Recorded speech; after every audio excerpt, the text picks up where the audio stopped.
Argentina. আর আজ আমাদের সাথে আছে টাকি পৌরসভার পৌরপিতা মাননীয় সোমনাথ মুখার্জি মহাশয়। মাননীয় সোমনাথ মুখার্জি মহাশয়ের সাথে আজ আমরা আলোচনা করব টাকির উন্নয়ন নিয়ে। স্যার, আপনাকে নমস্কার।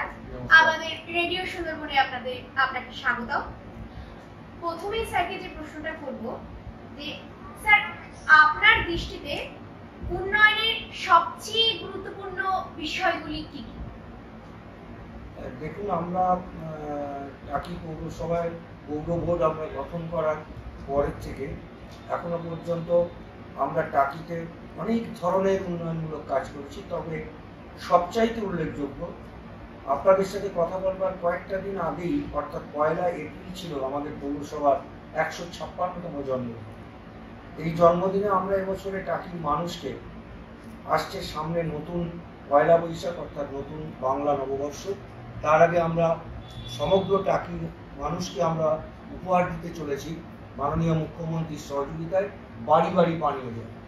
এটা আমাদের কাছে সব থেকে বড় উল্লেখযোগ্য এই কারণ দীর্ঘদিন যাবৎ এই দাবি এটক অঞ্চলের মানুষের ছিল যে পরিশ্রুত পানীয় জল বাড়ি বাড়ি পৌঁছে দেওয়া। সেটা আমাদের সফলতার দিকে এগিয়ে চলেছে। আমাদের কাজ অল্প কয়েকদিনের মধ্যেই শুরু হতে চলেছে। স্যারের দ্বিতীয় প্রশ্ন আমাদের কাছে, আপনার স্যারের কাছে, এলাকার উন্নয়নে আপনার নেওয়া পদক্ষেপগুলি কি কি এবং তাদের অগ্রগতি কেমন? দেখুন, আমার নেওয়া বলতে আমরা তো এককভাবে কিছু উন্নয়ন করি না, উন্নয়ন সবাইকে নিয়ে। আমার পৌরসভার পৌর বোর্ড, কাউন্সিলর, ভাইস চেয়ারম্যান, পৌর কর্মচারী, ইঞ্জিনিয়ার, ডাক্তার সবাইকে। দেখুন, আমরা একটা জিনিস লক্ষ্য করেছিলাম যে টাকির অর্থনৈতিক উন্নয়নকে ত্বরান্বিত করতে হলে টাকিতে পর্যটনমুখী ছাড়া অন্যদিকে টাকিতে অর্থনৈতিক ডেভেলপমেন্ট করা কঠিন। কারণ এখানে আধা শহর আধা গ্রাম। কোনো একটা এলাকা দেখা যাচ্ছে অত্যন্ত এখনো গরিব, আবার কোনো এলাকাটা ভালো।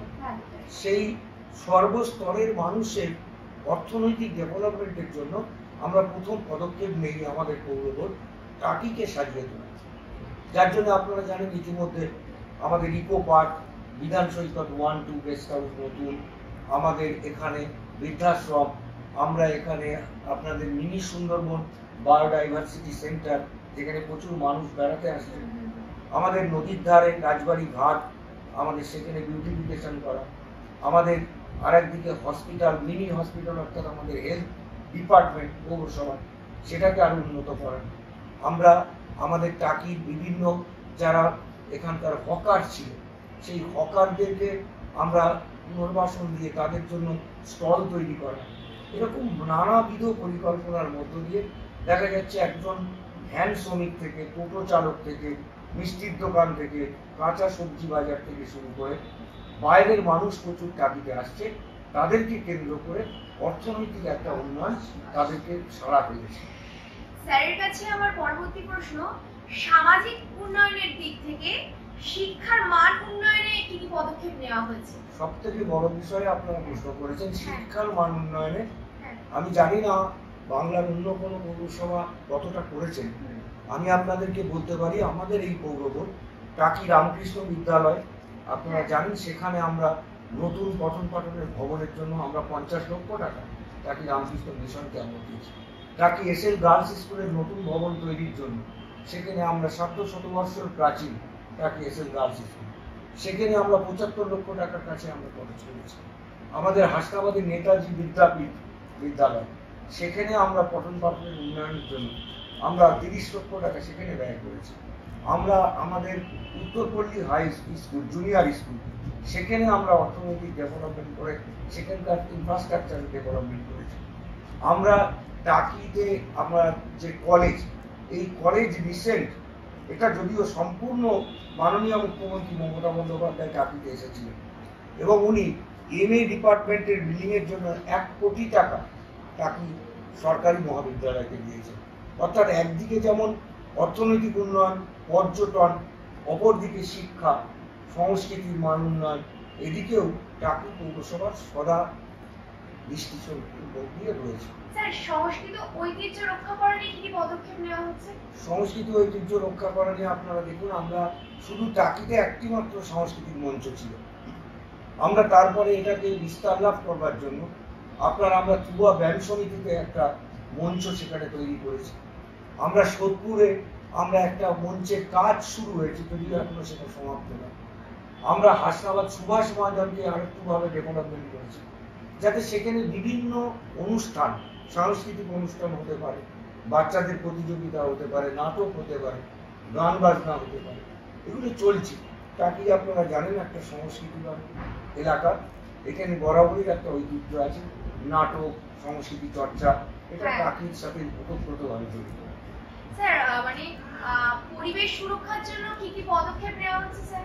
পরিবেশ সুরক্ষার জন্য যেটা আমাদের প্রত্যেকের জীবনে অত্যন্ত প্রয়োজন, এবং শুধু আমাদের জীবন আর সারা বিশ্বের কাছে এখন পরিবেশ রক্ষা করাটা সব থেকে বড় একটা কঠিন চ্যালেঞ্জ বলে আমি মনে করি।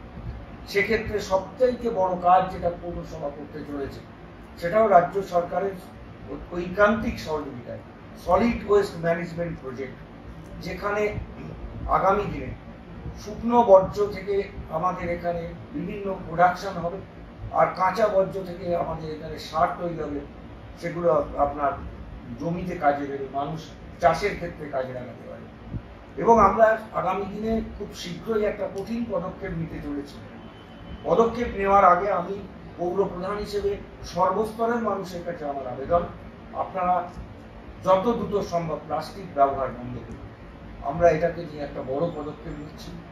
সেছাড়া আমরা পরিবেশ রক্ষার্থে প্রতিদিন আপনারা জানেন যে টাকিতে চালু হয়ে গেছে বাড়ি বাড়ি আবর্জনা কালেকশন, এবং সেই সাথে নির্মল সাথী বন্ধুরা, আমাদের মেয়েরা, তারা বাড়ি বাড়ি যাচ্ছে অ্যাওয়ারনেস করবার জন্য, মানুষকে বোঝানোর জন্য। আমরা সাক্ষাৎকারের একদম শেষ মুহূর্তে চলে এসেছি। স্যারকে শেষ প্রশ্ন যেটা করবো স্যার, জনগণের সাথে যোগাযোগ, জনগণ সাধারণের সাথে যোগাযোগের জন্য কি কি পদক্ষেপ নেওয়া হয়েছে, এবং আপনার কাজের মূল্যায়ন করার জন্য জনগণের কাছ থেকে আপনি কি ধরনের প্রতিক্রিয়া আশা করছেন? আমরা এখানে আমাদের উপপৌর প্রধান, আমাদের কাউন্সিলররা, আমাদের একটা গ্রুপ খোলা আছে। এই গ্রুপে যে কোনো মানুষ তাদের যে কোনো অভিযোগ তারা সেখানে জানাতে পারে, বা পৌরসভা সম্পর্কে তার মন্তব্যও সে সেখানে পেশ করতে পারে। আমরা সেটাকে মূল্যায়ন করে আমরা আগামী দিনে আমাদের কাজের পরিকল্পনাগুলোর রূপরেখা সেখান থেকে দিতে চাই। এবং মানুষের সাথে জনসংযোগ বলতে আমরা যেমন অফিসে যেমন আমরা কাজ করি, তেমনি কোনো মানুষ অত্যন্ত প্রয়োজনে আসলে রাত্রিরে সকালবেলা অফিস না থাকলেও ছুটির দিনেও মানুষ আমাদের পরিষেবা পায়। আমরা তাদের সার্টিফিকেট থেকে শুরু করে তাদের মূল্যবান, তাদের সাথে মত বিনিময় আমরা করে থাকি। স্যারকে অসংখ্য অসংখ্য ধন্যবাদ স্যারের মূল্যবান সময় থেকে একটুখানি সময় বার করে আমাদেরকে দেওয়ার জন্য, এবং আমাদেরকে একটা সুন্দর সাক্ষাৎকারের মধ্যে দিয়ে, তার সুন্দর কথার মধ্যে দিয়ে সুন্দর বক্তব্য আমাদের সামনে উপস্থাপনা করার জন্য। স্যার আবারও আপনাকে নমস্কার, অনেক অনেক ধন্যবাদ। আর আজকের অনুষ্ঠানটি আমরা এখানেই শেষ করছি। দেখা হচ্ছে আবারও পরবর্তী কোনো সাক্ষাৎকারে।